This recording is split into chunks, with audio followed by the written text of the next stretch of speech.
Now another important session in the wrist is going to start. I am Parag. If we can't diagnose, we can't proceed for the treatment. We all practitioners know that. Let us understand how does what X-ray usually speaks about perilunate dislocation. There is a nice book on diagnostic imaging of the hand, and I have made my talk based on that, reading that. The four important things about carpal dislocations, and which I am going to cover first two, is perilunate and lunate dislocations and perilunate fracture dislocations, and other two we are not going to discuss here. So when we talk about dislocations around the lunate, there are like greater arc injury where the arc starts from either a radial styloid or a scaphoid, then goes through capitate, then goes to the tip of hamate, then goes to the triquetrum. So that is called greater arc injury. And then there are lesser arc injuries.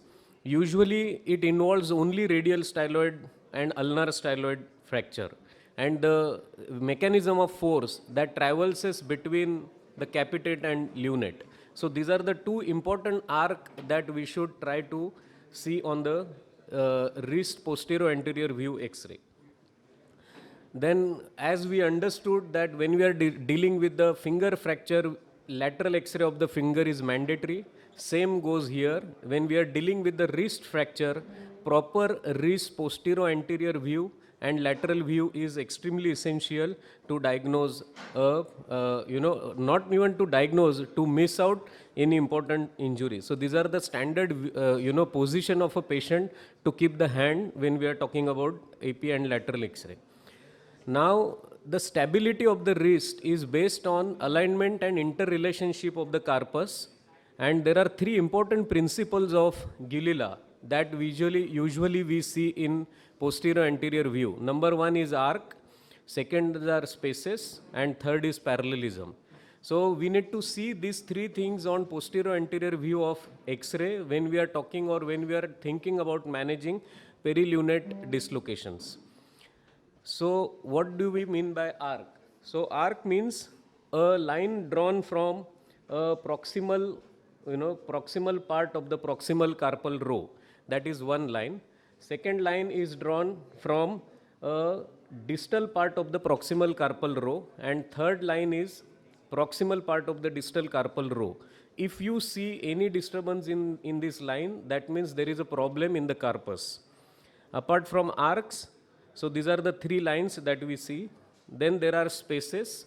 Mostly perilunate dislocation, spaces are not that important, but yes, Terry Thomas sign, like a space between scaphoid and lunate. So each carpal bone has equal millimeter or diameter, equal length of space. So space in between two carpal bone is, we have to understand.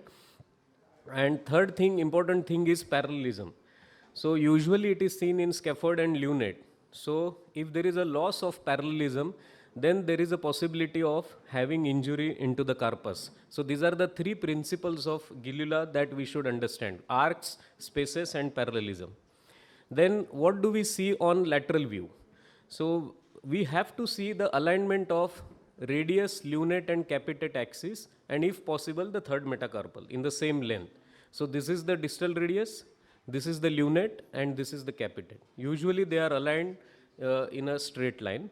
But when we are talking about any lunate pathology, distal radius, then there is a lunate, and then there is a capitate.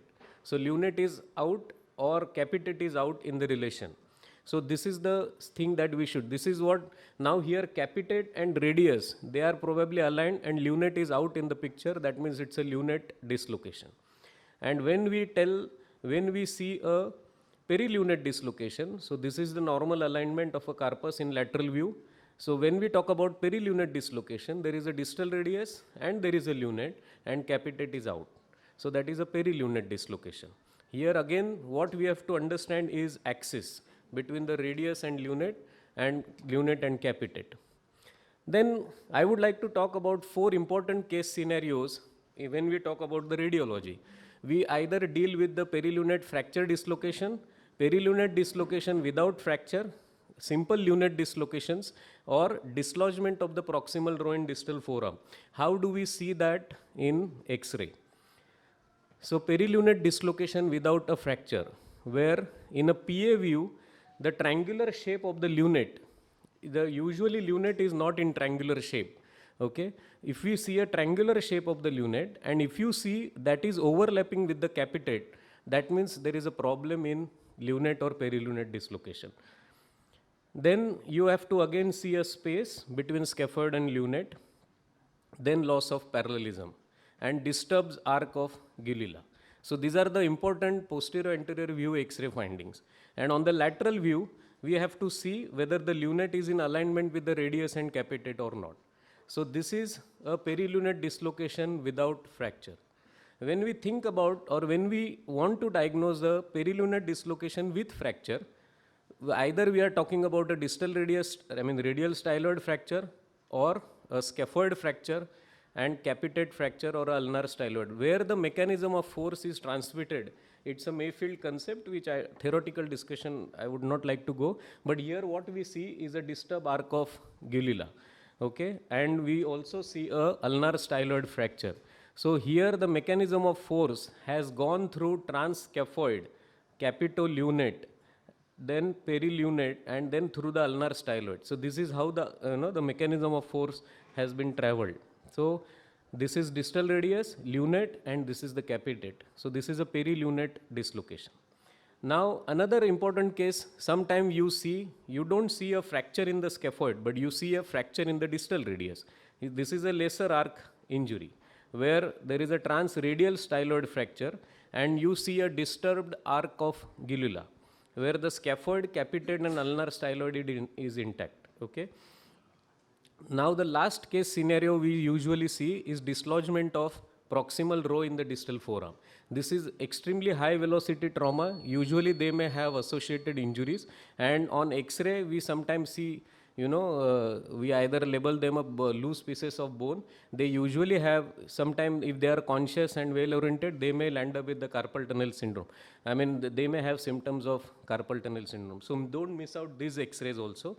So to conclude, on PA view of the wrist, arcs, spaces, and parallelism that we have to watch, fractures in the radial or ulnar styloid, scaphoid, and capitate, and on lateral view, spill teacup sign, axial alignment of radius, lunate, and capitate, as well as third metacarpal has to be seen, and take full length of forearm X-ray to rule out proximal fractures or dislodgement of carpus. Thank you so much.